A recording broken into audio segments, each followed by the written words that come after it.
ఆ గోలే పెట్టుకోవద్దు, మీరు నడవద్దు, ఇట్లానే మేము నడిపినట్టు మీరు నడపండి అనే ఆలోచన మార్చుకోండి. తెలంగాణ అభివృద్ధి కోరుకునే ఎవరైనా కానీ ముందే కాళ్ళల్లో కట్టబెడదామనే ఆలోచన చేయకండి.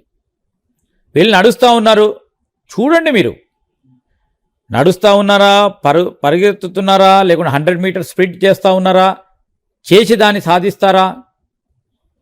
సాధించలేనప్పుడు అప్పుడు మాట్లాడండి.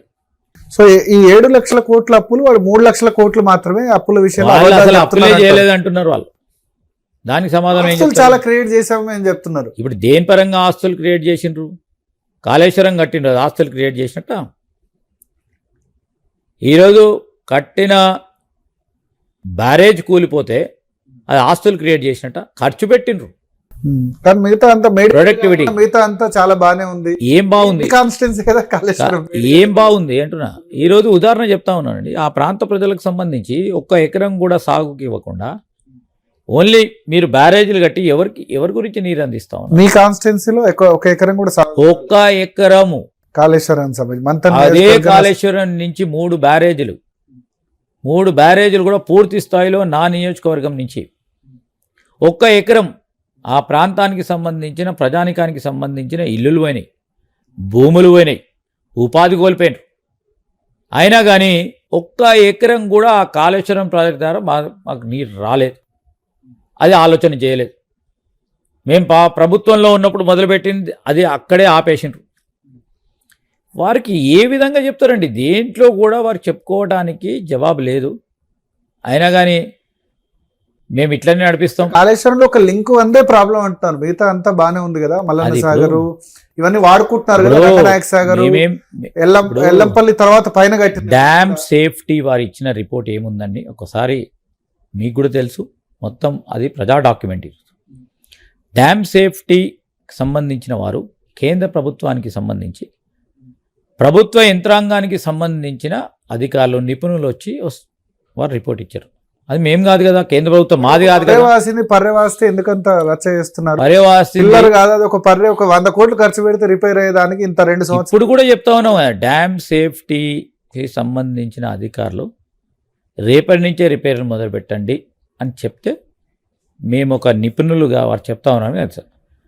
ఈరోజు ఇదే ముఖ్యమంత్రి గారు కూర్చొని 2 డయాగ్రామ్లు వేసి అక్కడ మళ్ళీ కట్టమంటే మళ్ళీ మొన్నట్లాగానే అవుతుంది. అందుకోసమే సాంకేతిక నిపుణులు ఏ విధమైతే అభిప్రాయం తెలియజేస్తారో దాని పరంగానే ముందుకు పోవటం జరుగుతుంది తప్ప స్పష్టం ఈరోజు వారి పరంగా వారి పర్యవేక్షణలో వారు తీసుకుంటున్న నిర్ణయాలకు అనుగుణంగానే పోతాం. ప్రభుత్వానికి సంబంధించింది ఆర్గనైజేషన్ కాదు కదా. సో కేంద్ర ప్రభుత్వం అందరు నిపుణులతో ఏర్పాటు చేసుకున్న డ్యామ్ సేఫ్టీ నెక్స్ట్ సమ్మర్ లో కంప్లీట్ అవుద్దా రిపేరింగ్ వర్క్స్? అది ఇప్పుడు వారు ఇచ్చిన దాని ప్రకారం ఇరిగేషన్ మంత్రి గారు కూడా చెప్పడం జరిగింది స్పష్టంగా. వారు ఏ విధంగా రిపోర్ట్ ఇస్తారు ఆ గవర్నమెంట్ కట్టిందని మీకేం లేదు, ఒకవేళ ఉంటే కనుక డెఫినెట్లీ డ్యామ్ సేఫ్టీకి సంబంధించిన అధికారులు ఇచ్చిన నివేదిక ప్రకారం దాన్ని దృష్టిలో పెట్టుకొని మా ఇరిగేషన్ మంత్రి ఉత్తమ్ కుమార్ రెడ్డి గారు స్పష్టంగా చెప్పడం జరిగింది. పోతాం, మాకేమీ బేసిజాలు లేవు. ఎందుకంటే నిరుపయోగం కూడా ఉండొద్దు ఏది కూడా. అంత క్యాపిటల్ కాస్ట్ పెట్టిన వారు. ఈ పంచాయతీ ఎలక్షన్స్ ఎట్లా ఉండబోతున్నాయి? పంచాయతీ ఎంపీటీసీ, జెడ్పీటీసీ కానీ మున్సిపల్, సరే ఇవంటే గుర్తులేవు.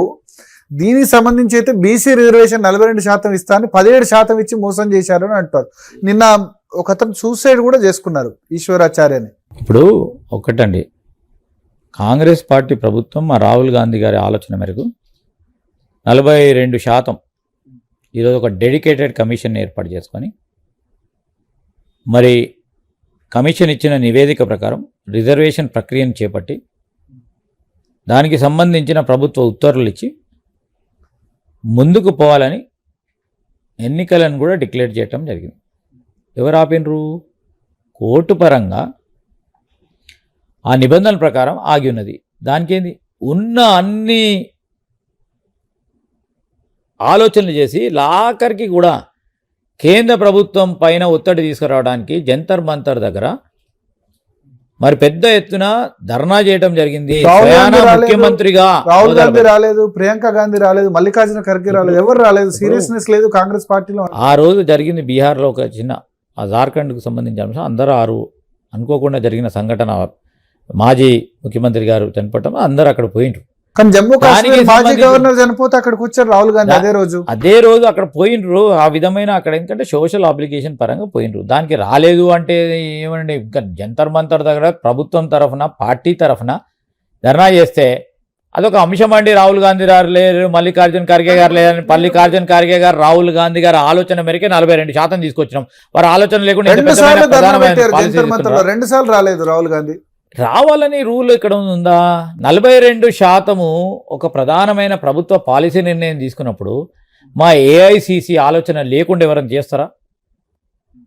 అసలు ఆలోచన ఉన్నవారు ఉంటే వారి విధంగా కానీ ఇప్పుడు ఇది మాట్లాడారు. ఇంప్లిమెంట్ కావట్లేదు. పంచాయతీలో బీఆర్ఎస్ కంటే తక్కువ రిజర్వేషన్ వచ్చింది, నేను ఈ రోజు 17% వచ్చింది. ఈ రోజు మొత్తం మీద మీరు లెక్క చేసుకోండి, మొత్తం 42% కంటే ఎక్కువే మొత్తం రాష్ట్ర వ్యాప్తంగా కూడా మా బలహీన వర్గాలకు సంబంధించిన సోదరులు ఎన్నికై వస్తారు. అప్పుడు 42% కంటే బీసీలు ఎక్కువ గెలుస్తారు.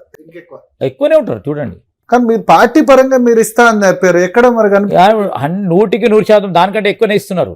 ఓకే, మీ మంత్రులు అంతకంటే ఎక్కువ అంతకంటే డబ్బులు ఇచ్చాము మేము. ఓకే, ఓ దాంట్లో ఇష్యూ లేదండి. ఎక్కడ అన్ని నియోజకవర్గాల్లో అట్లానే ఉంది.